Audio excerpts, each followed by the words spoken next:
This is a screenshot of the video I made back in September of 2017. The video was called Revelation 12, the throne room, the two witnesses, the coming of the Antichrist. The video starts at about the 15-minute mark here.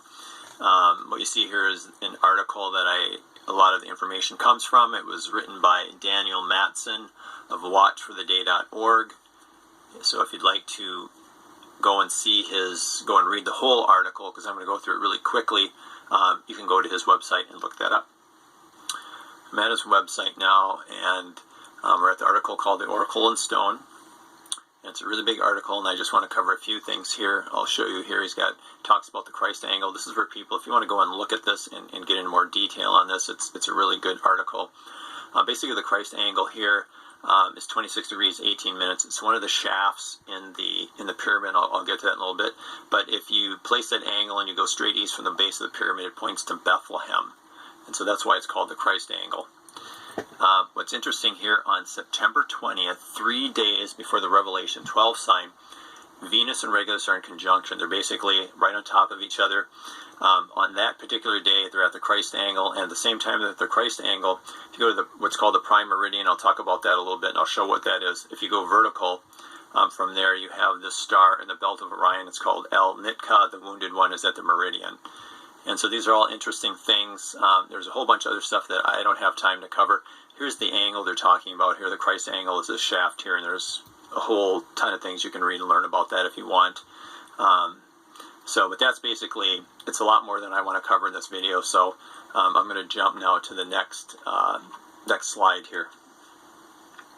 Okay, we're looking at the heavens on 9/20, 5 in the morning on 2017 from the Earth at Giza, and this is the horizon here, and this is the sun and the moon. The sun is just rising here, and what I'm going to show what the Christ angle is. We measure this distance from here to here. The sun and everything has enough width to it, so there's kind of a range, but the Christ angle is typically 26 degrees, 18 minutes, 9 seconds, and this is all well within that range, and this is the time of year that the sun and Regulus are spaced at that distance. It just also happens to be on the 20th when we're having the conjunction with Regulus. And then, let's see here, turn this off so I can spin. And then I'll show you the slide. I'll come back to that in a second. This is what's called the prime meridian. So if you go due south at the exact same time, the sun is rising.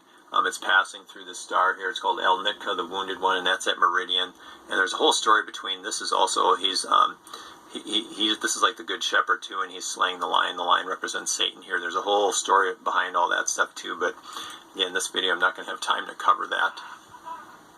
Okay, here we're back to the slide here, and what we're looking at here, as you can see, here's the Christ angle, and here's Regulus again in conjunction, and this is what I showed you here with the on the prime meridian at the Giza pyramids. This star El Nitka, the wounded one, is at meridian. It's basically straight south going up, and then remember too, at the pyramids there's the Sphinx, and the Sphinx was believed originally to be just a lion because of the erosion on the body.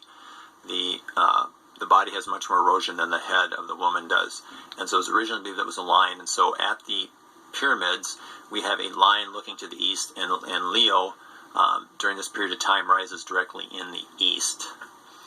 And now if we look at my dream here again, and it took me about 5 days to figure out what this V was. I just knew it was weird, and it's 5 days since I had the dream when we're recording this right now.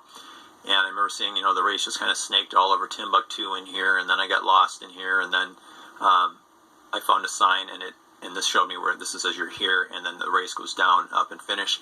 And again, this is point number 1, 2, and 3. Again, the number 3 is going to come up over and over in this video here as I keep going. The thing I was saying about, the Christ angle kind of goes like this, and I was wondering, well, why does this V face up? Well, the reality is I think this has to do with ascension. We're going to send up to Christ, and our finish is up here, so our finish is up in heaven. So I think that's why this was done that way in the dream versus like going, let's say, facing the east or something. What we're looking at here is a Revelation 12 sign on 9/19, basically 2 hours before midnight, and you can see that Venus here is just on this side of Regulus. And then you can see it keeps moving, and then on the 20th, it's the closest to Regulus at around 4 in the morning, and then just keeps moving away. If we just run this here, you can see it keeps moving, and then on the 21st, here's the 22nd, and then on the 23rd, this is Revelation 12 sign. If we keep pushing it out here, you can see the moon down here keeps moving, and we've got plenty of time when she gets under the feet. And so we have Jupiter that was in the womb of Virgo here for 9 months, has passed out through the womb and through here, is out passed through the legs, and this is the birth, and then we have the moon under her feet.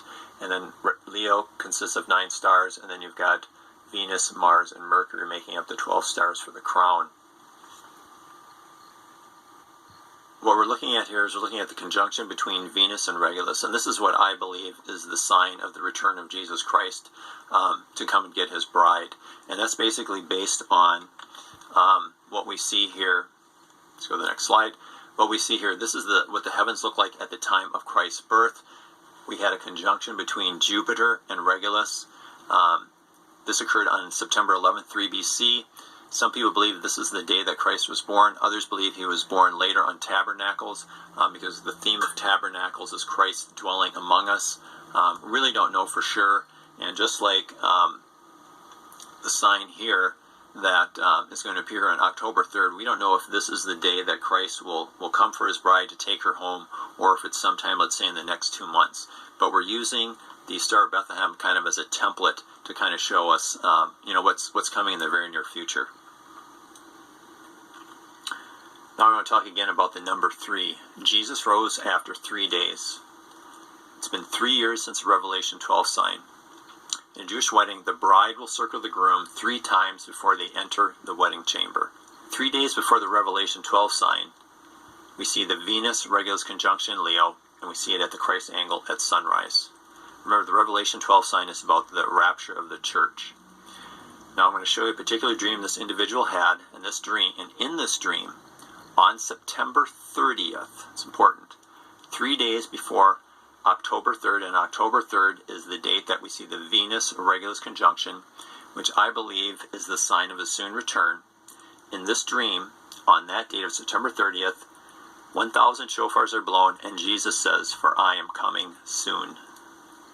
And as I said, the heavens were alive as well with that. But when suddenly the heavens kind of opened, and the storms kind of broke, and my mind and my attention was turned to the end of the month of September, where there was a whole lot of people still praying on that day.